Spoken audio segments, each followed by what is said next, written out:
The exact second the bartender said, "You sure you want to do this?" I knew I was. I handed him the ring. Small, silver, a little scratch from the time she dropped it down the garbage disposal, trying to hide the receipt from a spa day I didn't know she had. "She'll be here in 12 minutes, I told him. With a guy in a navy coat and a jawline, he probably waxes. Kurt, that was the bartender's name, looked at me like I'd just told him I poisoned the olives. He didn't get it. No one did. But I'd rehearsed this moment for 4 months. I'd mapped it out like a heist. Her favorite bar. Same seat by the window.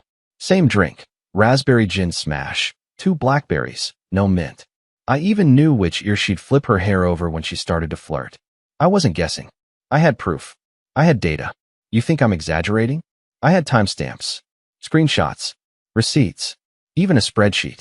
I wasn't always like this. I used to be a trusting man. The kind of guy who believed in second chances and homemade soup and couples therapy. I even joined a book club with her once. We read the 5 love languages. Her love language turned out to be lying with confidence. And now here I was. At Franklin's, the bougie cocktail lounge she never invited me to. Even though she swore she only went once for Jessica's bachelorette thing. She lied. She always came here. Every Thursday. Like clockwork. But tonight I got here first. Tonight, I tipped the bartender $100 and left her wedding ring sitting under a coaster. Tonight, I prepaid for her favorite drink and told Kurt to serve it with the ring only when she sat down with him. This wasn't a meltdown. This was a presentation. And when she walked in, wearing the heels I bought her last Christmas, holding his hand, laughing like she hadn't crushed the last 7 years of my life into powder, I didn't stick around. I walked past them on the way out, slow and steady, pretending to check my phone. She didn't even look at me. Not then. But oh, she would. Once she saw what was waiting on that coaster. And trust me, the fallout was so much worse than I thought. Because I didn't just catch her cheating. I caught something bigger. Something she never meant for me, or anyone, to see. I didn't go home right away. After walking out of Franklin's, I drove around aimlessly for 20 minutes, heart pounding in my ears like a kettle just seconds from whistling. My hands were shaking on the wheel. Not from rage, not yet, but from something worse. That empty throb you feel when reality finally catches up to the lie you've been feeding yourself for months. That maybe it's just work stress lie. That maybe I'm overthinking lie. That she still loves me lie. I stopped at an old car wash and parked behind the building. I sat in the dark, staring at the rain creeping down the windshield, and waited. I was waiting for a call, or a text, or a fireball, anything. But her phone stayed silent. No missed calls, no screaming, no fake excuses, just silence, like I never existed. That silence, it felt louder than a slap. When I couldn't take it anymore, I opened the anonymous account I'd made the night before, the one I used to DM Leighton. Yes, him. The other man. The same guy I'd seen in my wife's blurred mirror selfies when she claimed she was at the gym. The man with the same stupid bracelets and that stupid tattoo of a wolf on his wrist. The one she once said looked trashy on anyone over 30. I didn't write him anything threatening. I wasn't trying to get violent or confrontational. I just asked one question. Hey, how's your girl Harriet doing these days? Still hiding that wedding ring when she's with you? He saw the message in under a minute. Then nothing. No reply. But you know what he did do? He viewed my Instagram story, the one I had posted exactly 5 minutes earlier. It was a boomerang of the wedding ring, sitting on that coaster. Her drink beside it. That damn raspberry gin smash with the 2 blackberries and no mint. He saw it. He knew. They were still there when I posted it. I knew what was about to happen, what I hoped would happen, but nothing could have prepared me for how it happened. Kurt, the bartender, messaged me that night. I didn't expect that. Said he found me through a tag from an old Yelp review. Yeah, I'm that guy who leaves long reviews when I'm heartbroken. He said, bro. She froze. Like didn't say a word. Just stared at the ring and then at the guy like she didn't recognize him anymore. He looked more confused than anything. Asked her, are you married? She didn't answer. Just stood up and left. Left the drink. Left the dude. Left without saying a word. She ran. Not walked. Ran. In heels. You'd think I'd feel vindicated. Like the plot worked. Like I won. But no. That's not how it works for guys like me. The guys who stay up wondering if they forgot to take the trash out, and if there's secretly not enough for their wives anymore. I didn't sleep that night. I just sat in my car with the seat reclined, listening to the voicemail she left at 2:39 a.m. A quiet, shaky whisper. Dale, we need to talk. Please. It's not what you think. Oh, but it was. And it was about to get so much worse. Because the next morning, someone else knocked on my door, someone I had never expected to see. And they had information that shattered what little trust one still had in reality. The knock came at 7:12 a.m. I hadn't slept a second. I was still in the same clothes, still slumped on the couch like a washed-up version of myself, one sock on, half a cold bagel in my hand. The house smelled like burnt coffee and regret. I thought maybe Harriet had come home. Maybe to explain. Maybe to scream. Maybe to cry. I don't know what I expected. But it wasn't her. And it sure as hell wasn't him. When I opened the door, there stood a woman. Mid-30s. Burgundy coat. Hair in a tight bun, like she was late for court. She looked at me the way HR people look at you when they're about to fire you gently. Are you Dale Merrigan? She asked. Yeah, I croaked. Who's asking? She exhaled sharply, pulled something from her purse, and handed it to me. A phone. Already unlocked. Open on a photo gallery. I'm Leighton's wife, she said. Then she paused and added. Well, I guess ex-wife now. Depends on what I find out this morning. I stared at the phone. My hands went numb. The first photo was Harriet. My Harriet. Wearing my hoodie. Sitting on what was clearly not our couch, holding a wine glass and grinning like a teenager on summer break. The next photo? Her in lingerie. Same smile. But the one that broke me? It was her, asleep, curled into Leighton's chest like a puzzle piece that finally found its match. Her hand resting on his stomach. Her wedding ring gone. Where did you get these? I asked, voice cracking like cheap vinyl. I airdropped them from his iPad before I walked out last night. She replied, like it was just another Wednesday. He passed out drunk after your little Instagram stunt. Thanks for that, by the way. You saved me the trouble of wondering. I didn't know what to say. I just stood there, blinking at this woman who should have been a stranger, but now somehow knew more about my marriage than I did. She told me her name was Sadie. She had been married to Leighton for 3 years. And apparently, I wasn't the first husband Harriet had overlapped with. This had happened before, in Denver, of all places, and she'd just found out. Sadie didn't want revenge. She didn't want drama. She wanted answers. She wanted closure. The one thing I thought I'd have by now, but somehow felt further from than ever. We talked for nearly 2 hours, sitting awkwardly at my kitchen table, both of us sipping day-old coffee like war survivors. I told her everything. The ring, the bar, the drink, the voicemail. She told me everything. The late-night text she found. The second phone he kept hidden in the garage. The calendar entries marked with H.E., which I now realize stood for Harriet E. I laughed when I heard that. Actually laughed. Because the world had finally gone so far off its axis that laughter was the only thing I had left. Then Sadie dropped the bomb. She's not just seeing Leighton, she said flatly. There's another guy. A third. I saw the name Denny come up in her messages. Same language. Same photos. Different timeline. I felt my heart drop to my stomach. My brain couldn't even process that level of betrayal. I thought I was being replaced by one man. Turns out, I was a spare tire in a warehouse full of new wheels. My hands trembled as I reached for my phone. I played the voicemail again. Harriet's voice sounded distant now. Foreign. Dale, we need to talk. Please. It's not what you think. But it was. And then some. Sadie left shortly after, but not before handing me a USB stick. She said it had screenshots, recordings, and some backup data from Leighton's devices in case I ever needed proof. I didn't ask for it, but I took it. When I was finally alone, I plugged it in. And that's when I discovered something I wasn't supposed to see. A file labeled Marion. It wasn't a name I recognized.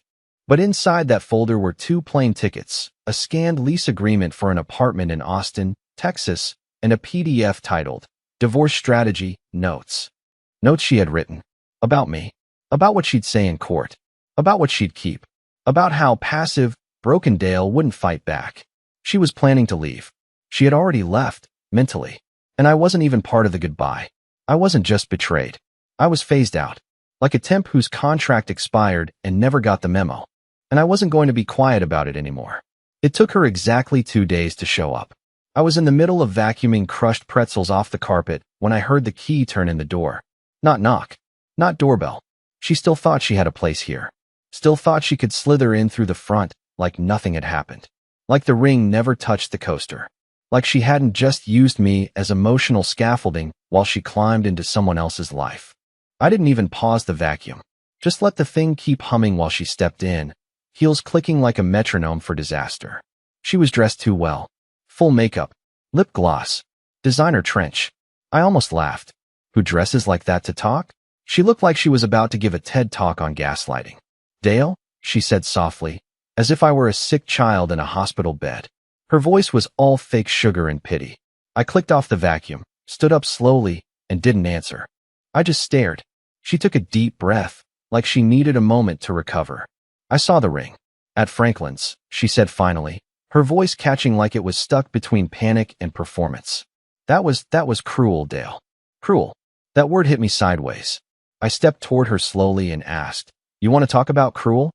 Her eyes darted. She was calculating, measuring my tone, deciding how much of her speech to rewrite on the fly. She probably practiced it in the mirror. She probably even timed the tears.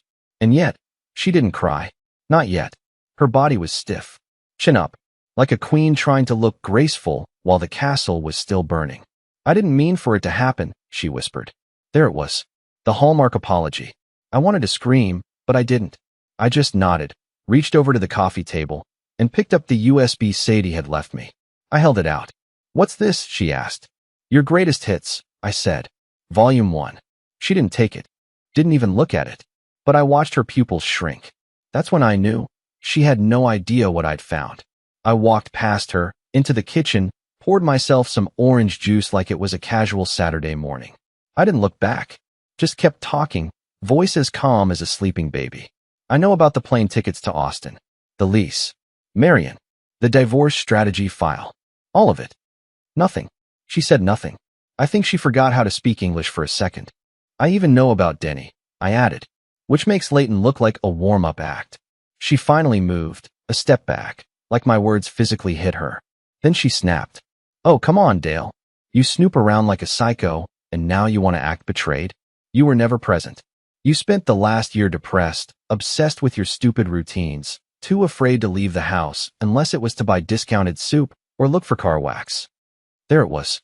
The truth, not mine, but hers. Her justification. Her reason for burning everything to the ground. Because I was boring. Because I wasn't shiny enough. Because I became the wallpaper in her new life, and wallpaper doesn't complain when you paint over it. But I didn't yell back. No point. I walked to the entryway, picked up the shoebox I'd hidden behind the coat rack, and opened it slowly. Inside were 4 envelopes. Labeled. Numbered. Stamped. I already filed. I told her, handing her the one labeled to Harriet. "You'll get the formal packet in the mail. This is just a courtesy." Her mouth opened, but nothing came out. "And before you get cute," I added, "I also sent copies to your boss, your landlord, and your lawyer's office. See, I figured you'd try to twist it. Spin it. Make me out to be the angry, unstable one. That's why I documented everything. Timestamps, witnesses, even your own words. I wanted to make sure I wasn't crazy." That's when she cried. Finally.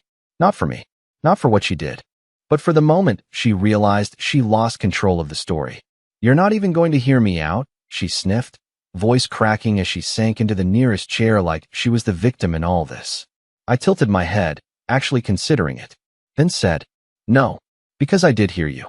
Loud and clear. When you told Leighton you'd been sleeping next to a washed-out coward with no future."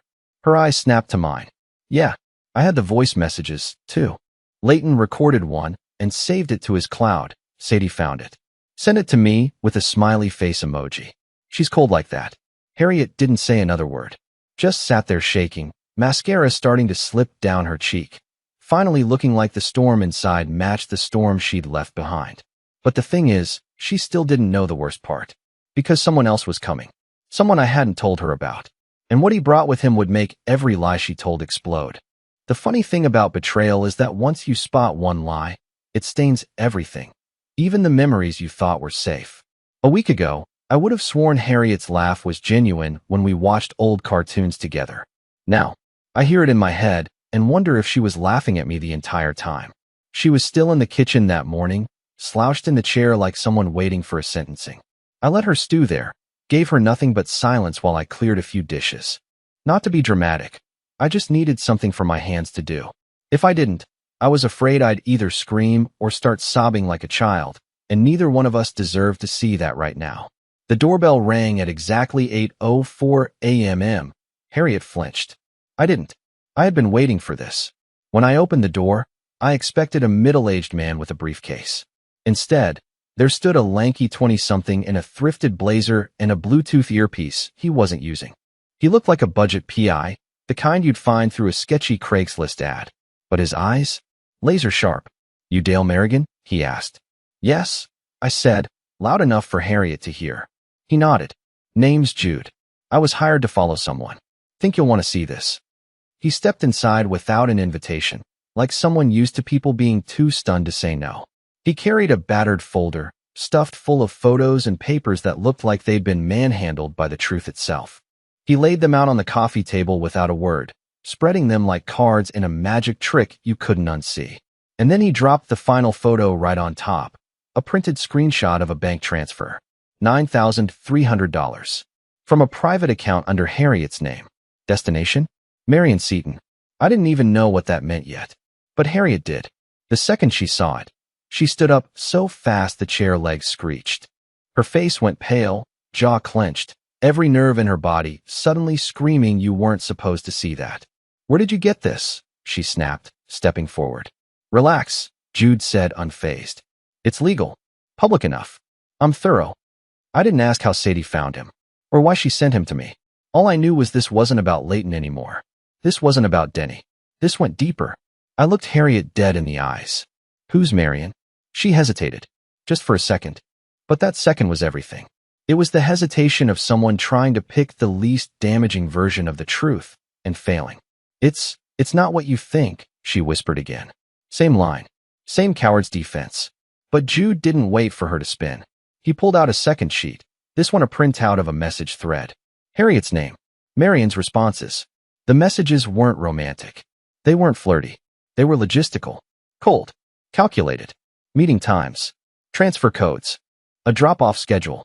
I picked up the page with shaking hands and read a few lines aloud. "Leave the documents at the storage unit. I'll handle the notary. He doesn't suspect anything. Yet. We'll move everything after the next deposit." That's when it clicked. She wasn't just cheating. She wasn't just leaving. She was moving assets. Documents. Probably accounts. Probably my name on things I hadn't seen in years. Life insurance policies, vehicle titles, maybe even my father's old land in Lincoln. She was laundering her escape in real time, making sure that when she disappeared for good, she'd do it with everything of value in our shared life. And I'd be left holding an empty bag and a broken heart. I didn't say a word. I didn't have to. Harriet stormed past Jude, grabbed her coat, and turned to me with a look I'll never forget. Not anger, not guilt, but hatred. Not because of what I'd done, but because I didn't stay quiet. "You think you're clever?" she spat. "Dragging strangers into this? Digging through my private life like some pathetic little bloodhound?" I smiled, for the first time in weeks. "No," I said. "I think I'm finally awake." She didn't respond. Just walked out and slammed the door hard enough to rattle the picture frames. Jude gathered his things, gave me a slight nod, and said, "She's gonna come back. People like her always do. When the money runs out, or the next guy ghosts. Be ready." I didn't reply. I just looked at the folder again, and at the name that kept echoing in my mind, Marion Seton. Who was she? I didn't know yet, but I had a feeling she wasn't just some accomplice. Something about those messages felt familial. Which led me to a horrifying possibility, one I hadn't even considered before. What if Marion wasn't a lover? What if she was blood? I thought betrayal had a limit. A point where, once crossed, it just became noise. Numb, empty, like background static on a broken TV. But no, I was wrong. There's always a deeper cut, always another locked box in the attic of lies. And in Harriet's case, the next box had a name etched on it, Marion Seton. After she left, I stared at that name for over an hour, written in cold ink on bank statements and message logs. I kept rereading the name until the letters stopped making sense. And then, something snapped in my memory, a blurry Christmas photo from 6 years ago. Harriet and I had only been dating a few months. She had brought me to a family gathering, one of only 2 she ever let me attend, and I remember a woman in the corner. A woman with cold eyes and a tighter grip on Harriet's shoulder than I found comfortable. I had asked, "Is that your aunt or something?" And Harriet replied, "She's nobody. Just a family friend." Turns out, she was more than somebody. I spent the next hour doing what I do best, spiraling with purpose. I searched public records, court filings, property ownership databases. Jude, the PI, had already given me a head start with the bank trails, but now I was playing detective with a vengeance. And after some digging, I found her. Marion Seaton, 62 years old. Registered address in South Carolina, just over the border. A name tied to 3 real estate holding companies. No husband. No kids on record. But one interesting detail. Her maiden name was Harriet Seaton. She wasn't a stranger. She was Harriet's mother. I sat there, shaking, staring at the monitor like it had just confessed to murder. Harriet had told me her parents were dead. Not estranged. Not distant. Dead. She'd even shown me a fake obituary once, when I asked why there were no photos of her family in our house. She claimed her mother passed from ovarian cancer when she was 23, and her dad had died when she was in high school. The story had holes, sure, but grief stories always do. I never questioned it. But now I knew the truth. Her mother was alive, well, and laundering money with her daughter under my nose. The deposits, I found, weren't just her planning a life without me. They were part of a scheme, a carefully orchestrated transfer of marital assets to her mother's shell corporations.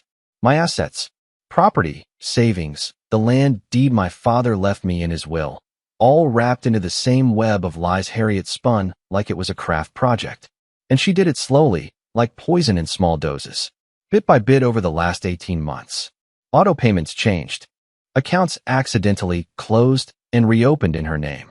All under the radar of a trusting, half-sedated husband too busy trying to fix a crumbling marriage to see the termites eating through the foundation. Worse yet, I found emails, dozens, between Harriet and Marion, dating back 3 years. Most were financial, cold, but a few were deeply personal, and those are the ones that crushed me. He's weaker than I thought. Predictable. Too soft to fight. Once I'm out, I don't want any ties. He can keep the dogs. He's emotionally attached to them. Leverage if needed. Don't worry, I'm not sleeping with Denny anymore. Just Leighton now. Easier to manage one fool at a time. Those words didn't just hurt. They annihilated something inside me I didn't even know was still alive. She didn't just fall out of love. She didn't just cheat. She studied me like a target. She trained herself to mimic affection, to slip between roles like an actress too deep in her part. And all the while, her mother, this woman I'd been told was dead, was sitting in the background with a ledger and a calculator, helping her build an exit plan funded by my life. There's something uniquely horrifying about realizing your entire marriage was a con job. Like every "I love you," every Sunday pancake breakfast, every forehead kiss was just camouflage. I didn't cry. Not this time. I felt something colder, something sharper. And so I did something I never thought I would. I drove 2 hours south, straight to the address tied to Marion Seaton's main holding company. I didn't bring anything. No plan, no folder, no recording device. Just myself. And a copy of the land title Harriet had secretly moved into her name 2 months ago. The house was large, gated, painted in smug beige. I rang the bell, and when Marion opened the door, wearing a cashmere robe and sipping something from a champagne flute at 11 a.m., I didn't introduce myself. I just said, "You know who I am." She didn't flinch, didn't deny. She simply sighed, like I was a nuisance that had finally caught up with her, and replied, "Yes, Dale, I know exactly who you are, and I was hoping we wouldn't have to meet like this." There was no shock, no panic, just strategy, because the worst part? She already knew I knew, which meant this wasn't the end of the betrayal. It was only the midpoint. She invited me in like we were old friends, like I was just stopping by to return a casserole dish. I didn't step forward at first. Some part of me still expected her to call the cops or slam the door in my face. But Marion Seaton was not that kind of woman. She was poised, icy, controlled in the way only people who've spent their entire lives manipulating others know how to be. Her house was tastefully decorated, not overly luxurious, but clearly expensive, understated wealth. The kind that doesn't brag because it doesn't need to. I walked through the foyer slowly, like I was moving through a museum I wasn't supposed to be in. Every painting, Every candle, every carefully staged book on the coffee table felt like part of a set. We sat across from each other in her living room. She folded her hands, elbows rested gently on her knees. She stared at me like a headmistress deciding whether to expel a student. And then, with a slight smile, she said, "I assume by now you've seen everything." "I know you exist," I said, keeping my voice steady, "which is more than I knew last week." She chuckled at that. Actually chuckled. Harriet always was dramatic. She insisted you'd crack under pressure if you ever found out. Looks like she underestimated you. I think she overestimated herself. Marian didn't flinch. She just leaned back and crossed her legs. "You're angry. I would be, too. But don't confuse anger with leverage, Dale. You're not here to make threats. I'm not here to negotiate, either. You will be." That's when she stood up, walked to a small cabinet, and pulled out a manila envelope. She placed it in front of me on the table, slid it across like a poker player going all in. "Inside is everything Harriet was supposed to take from you by the end of this month. Every asset transfer, every forged signature, every document she hasn't used yet. She was going to bleed you dry, Dale, and then disappear." "Why?" I asked. "What's the point? You don't even know me. Why destroy me?" She gave me a look then, not pity, not malice, just calm, unapologetic truth. "You were never the point. You were infrastructure. A bridge. A placeholder. Harriet has a pattern. You weren't the first. You won't be the last. But you were the safest. Quiet, stable, and, most importantly, documented. You made her look respectable on paper while we cleaned house behind the scenes." My stomach twisted. "You used me to move money. And legitimacy," she added. "The bank loves a married couple. Paper trails love dependability. You were a perfect smokescreen." I could barely hear her now over the blood rushing in my ears. My hands were clenched so tightly I hadn't noticed the pain in my palms until I felt my own nails breaking skin. "You think this is okay?" I said, voice shaking. "You think this is just business?" She looked at me with something close to boredom. "You're thinking with your heart. I'm thinking in terms of survival. Harriet and I came from nothing. You came from land. Inheritance. Stability. People like you never learn to look over your shoulder." "And what's your angle now?" I asked, glaring at the envelope. "Pity? A bribe? Damage control?" "A trade," she said. "That envelope contains everything you need to end this with your dignity and your credit score intact. You can press charges, but it'll get messy. Your name will be dragged through a financial scandal, and Harriet will spin it like you were unstable. It's what she does. Or," she paused, watching me like a cat watches a mouse realize it's cornered. "You signed the release forms. No criminal charges. No lawsuits. You keep the land. You keep your house. We vanish. No more drama. No more headlines. No more Harriet." I laughed, but there was no humor in it. "You think I'm going to let her disappear? After everything?" Marian's eyes narrowed slightly. "I think you don't want to lose more than you already have. This gives you a clean exit. A sympathetic one. She's already the villain. You get to be the survivor." It was quiet for a long time. The only sound was the antique clock ticking above the fireplace, steady, ruthless, counting down every second of the life I thought I had. "You know," I said finally, standing up and sliding the envelope back across the table toward her, "for someone who plays the long game, you really miscalculated one thing." Marian raised an eyebrow. "And what's that?" "I don't want to survive this. I want to burn it down. Every lie, every account, every dollar you siphoned." She opened her mouth to speak, but I cut her off. "I already gave copies to someone else. Everything Jude found. Every document Harriet signed. If I disappear, if anything gets lost, they go public. Full package. Names, transactions, faces. You want to vanish? Fine, but not without fire on your heels." Marian's face changed for the first time. Just a flicker. A crack in the porcelain. She didn't argue. She didn't threaten. She simply leaned back into her chair, crossed her arms, and smiled. "Well then, Mr. Merrigan," she said softly. "I suppose you've learned something after all." I didn't reply. I turned and walked out the door, leaving the envelope behind. Let her keep her paperwork. I had something better, the truth. And unlike Harriet, I wasn't planning to run. I had one more thing left to do. Something I should have done years ago. Because the final piece of this story wasn't about revenge. It was about freedom. 3 months later, I stood in the same bar, Franklin's, at the same table, near the same seat where Harriet once smiled at Leighton like I didn't exist. But this time, I wasn't hiding in the shadows. I wasn't watching her walk in with someone else. I wasn't planning a grand statement or leaving behind any rings. I was just having a drink. With friends. Laughing. Free. You see, something funny happened after I walked out of Marion's house that day. I didn't feel hate anymore. Not the kind that eats you alive.